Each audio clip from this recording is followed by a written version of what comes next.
Let us hear the words from Isaiah 49, 1 through 7 once again.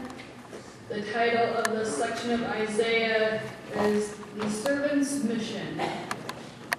Listen to me, O coastlands, pay attention, you peoples from far away. The Lord called me before I was born, while I was in my mother's womb, he named me. He had my mouth like a sharp sword, in the shadow of his hand he hid me. He made me a polished arrow, in his quiver he hid me away. And he said to me, you are my servant Israel, in whom I will be glorified. But I said, I have labored in vain, I have spent my strength for nothing in vanity, yet surely my cause is with the Lord, and my reward with my God. And now the Lord says, who formed me in the womb to be his servant, to bring Jacob back to him, and that Israel might be gathered to him. For I am honored in the sight of the Lord, and my God has become my strength. He says, it is too light a thing that you should be my servant, to raise up the tribes of Jacob and to restore the survivors of Israel. I will give you as a light to the nations, that my salvation may reach to the end of the earth. Thus says the Lord, the Redeemer of Israel, and his Holy One, to one deeply despised, abhorred by nations, the slave of rulers. Kings shall see and stand up, princes, and they shall prostrate themselves because of the Lord, who is faithful, the Holy One of Israel, who has chosen you. So it's a holiday weekend. How many of you don't have to work tomorrow or don't have to go to school tomorrow because it's a holiday?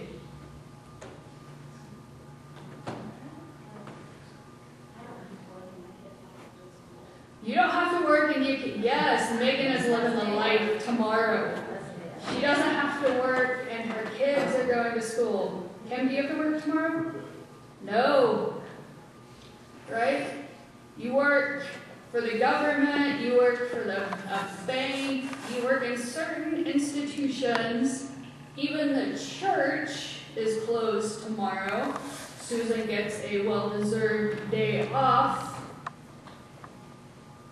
because it's Martin Luther King Jr.'s birthday celebration, the day that we set aside every year. The day that department stores set aside every year. If you'd like to buy a washer and dryer, they're currently on sale at Lowe's. No. But are you having a Martin Luther King Jr. sale? I am now. You are now. Actually, Jack, you fit into the other category of people not trying to take advantage of a holiday. If you go to Kohl's, I'm looking at you, Kim. You go to Kohl's tomorrow or today, I'm sure everything's on sale because it's a holiday weekend.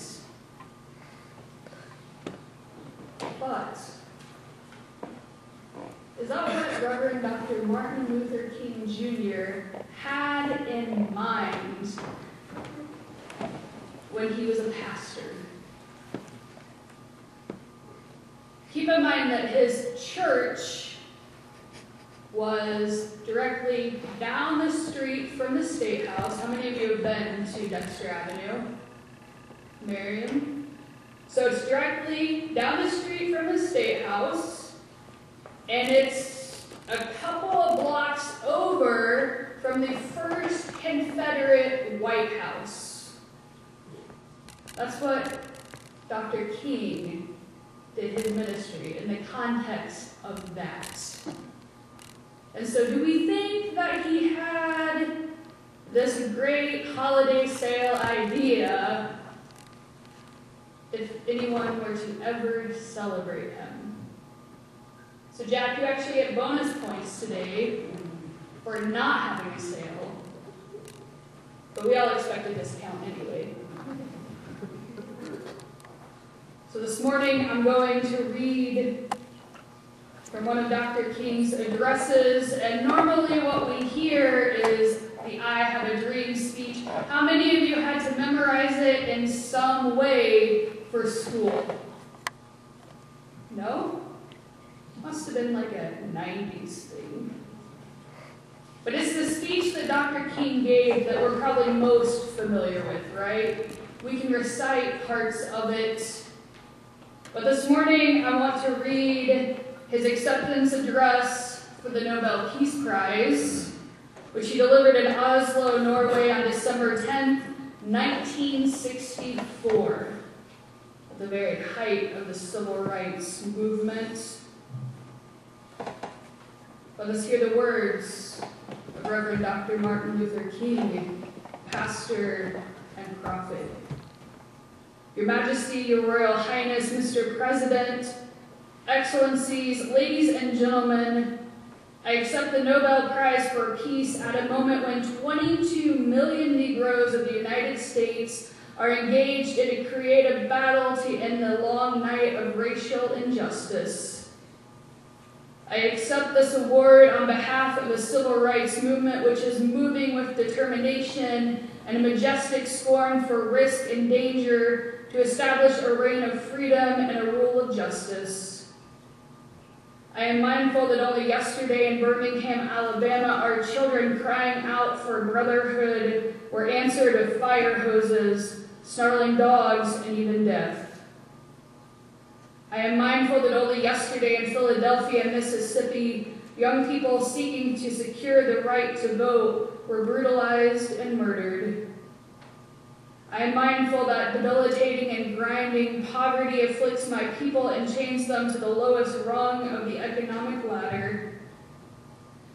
Therefore, I must ask why this prize is awarded to a movement which is beleaguered and committed to unrelenting struggle, and to a movement which has not yet won the very peace and brotherhood which is the essence of the Nobel Prize. After contemplation, I conclude that this award, which I receive on behalf of that movement, is a profound recognition that nonviolence is the answer to the crucial political and moral questions of our time. The need for man to overcome oppression and violence without resorting to violence and oppression. Civilization and violence are antithetical concepts. Negroes of the United States, following the people of India, have demonstrated that nonviolence is not sterile passivity, but a powerful moral force which makes for social transformation. Sooner or later, all the peoples of the world will have to discover a way to live together in peace, and thereby transform this pending cosmic elegy into a creative psalm of brotherhood. If this is to be achieved, man must evolve for all human conflict a method which rejects revenge, aggression, and retaliation. The foundation of such a method is love. The tortuous road which is led from Montgomery, Alabama to Oslo bears witness to this truth, and this is a road over which millions of Negroes are traveling to find a new sense of dignity. The same road has opened for all Americans a new era of progress and hope. It has led to a new civil rights bill, and it will, I am convinced, be widened and lengthened into a superhighway of justice as Negro and white men in increasing number create alliances to overcome their common problems. I accept this award today with an abiding faith in America and audacious faith in the future of mankind. I refuse to accept despair as the final response to the ambiguities of history. I refuse to accept the idea the isness of man's present nature makes him morally incapable of reaching up for the eternal oughtness that forever confronts him. I refuse to accept the idea that man is merely flotsam and jetsam in the river of life, unable to influence the unfolding events which surround him. I refuse to accept the view that mankind is so tragically bound to the starless midnight of racism and war that the bright daybreak of peace and brotherhood can never become a reality. I refuse to accept the cynical notion that nation after nation must spiral down the materialistic stairway into the hell of nuclear annihilation. I believe that unarmed truth and unconditional love will have the final word in reality. This is why right, temporarily defeated, is stronger than evil triumphant. I believe that even amid today's mortar bursts and whining bullets, there is still hope for a brighter tomorrow. I believe that wounded justice lying prostrate on the blood-flowing streets of our nations could be lifted from this dust of shame to reign supreme among the children of men.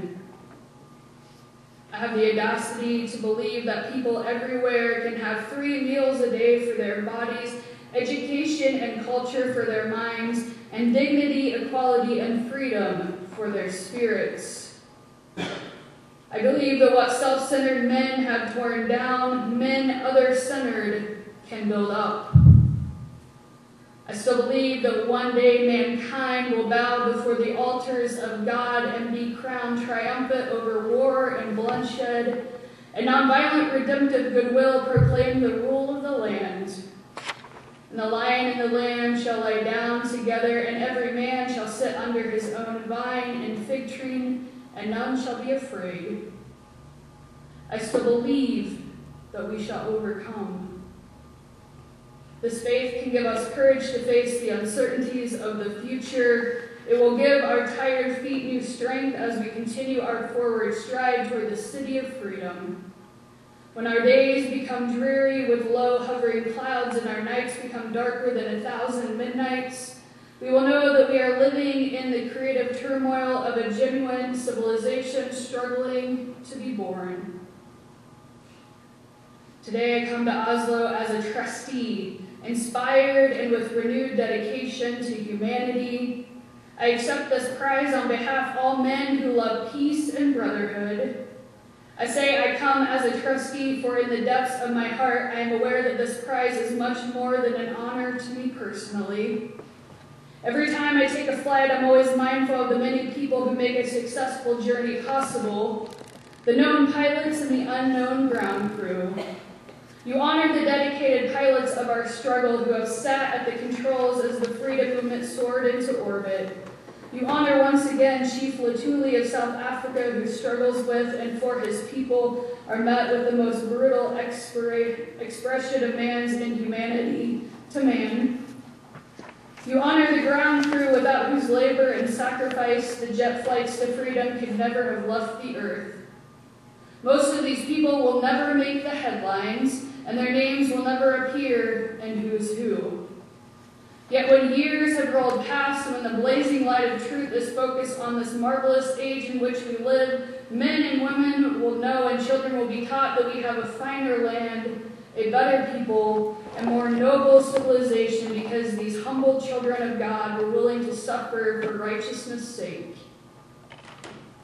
I think Alfred Nobel would know what I mean when I say I accept this word in the spirit of a curator of some precious heirloom which he holds in trust for its true owners, all those in whom trust is beauty and beauty truth, and in whose eyes the beauty of genuine brotherhood and peace is more precious than diamonds or silver or gold.